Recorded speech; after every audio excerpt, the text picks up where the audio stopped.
Some of you may be bouncing around based on your degree. You think you have something, it's good. It's good to have a degree. Really, it's good. But it's just the starting point. You see, the form of education we have in the world is to turn the kid to an employee. That's what formal education does. You are asked to read well, study well, and do a good course in the university so you can get a good job. What a way to start your world. To be trained to be a servant, either a civil servant or a military servant, or somebody's servant for the rest of your life. Now, when we talk of financial education, we are not talking about people who have studied accountancy or studied anything about finance. It's people who have learned how to be in charge of money. You educate yourself to become master of money and not servant of money. You educate yourself to know that you don't have to work for money. Money has to work for you. That's when you have financial education. I'm now left to build myself up, to develop myself. In any area of life, you must become versatile. You must become expansive in your mind. You must know a little bit here, a little bit there, so that when you are going to make judgment or make decisions, the quality of your decisions must be high. Because it is the quality of your decision that makes you. You cannot be narrow-minded. I know as Christians we are to be narrow-minded. Narrow-minded in the things of the Spirit, not narrow-minded in the things of the world. And if you are going to lead even God's people, you cannot be narrow-minded except you want to lead a narrow set of people. So, self-education is very important, which means I have to read about accounting, I have to read about business, I have to read about information, I have to read about things going on, I have to watch other people, and so on and so forth. Develop myself. Self-development will help you make a fortune, while formal education will help you make a living.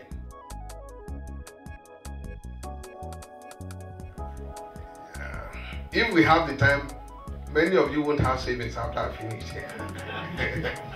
Because the most foolish thing to do in this world is to put your money in savings in today's world. It's good to have savings for emergencies, so that's minimal. Business is about selling solutions. That's all. That's what business is about. It's about selling solutions to problems. If I write a book today, you see, as ministers of God, we must be very, very, very careful, because it's so easy to make money out of people's miseries. When we write books on prayers, you can sit down and think about all kinds of problems that people have, and then you write prayers for them to pray on their kinds of problems. The more wicked the prayers sound, the more your books will sell. So if I want to make money, all I need to do is sell prayers. But can I answer the prayers? But because people are in trouble and they want to be free from trouble, you can make money from their trouble. So when you write prayers on how to be free from wicked mother-in-laws, and you write about 50 prayers, when she wakes up today, she will never think about me. Amen. And we write all kinds of prayers. And then we can write prayers on how not to lose your job, how to find favor with your employers, how to find favor with customers, the sort of prayers you need to pray in your shop before you open every morning, the prayer you need to pray in your office. People will buy the books. Why? Business is about selling solutions. And so if that is wrong, but there are some things that are right. So why don't you look at the problems people have and try and sell the solution? Can you imagine that tying the headgear will be a problem? But it's a problem. Because I see my wife a lot of times struggling to tie, and it didn't untie it again, and she ties it, and you almost get angry. We are getting late to church, particularly in Nigeria, and you are still tying the same. You can just help them just do it for mere £2. Americans can give $7. British people, they will negotiate the £1.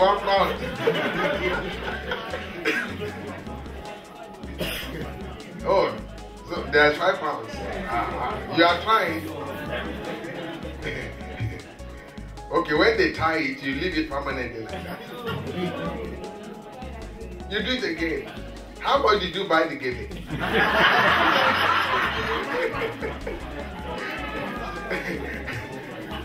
Anyway, what I'm saying is, it's not difficult to make money. Problems are all over the place. Look for problems and look for people who have problems.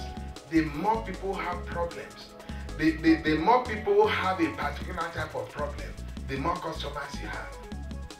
That's all you need to do. Just think about it. Think about it. How do I solve this problem? And do you know, if you sit down to think, you will solve this problem.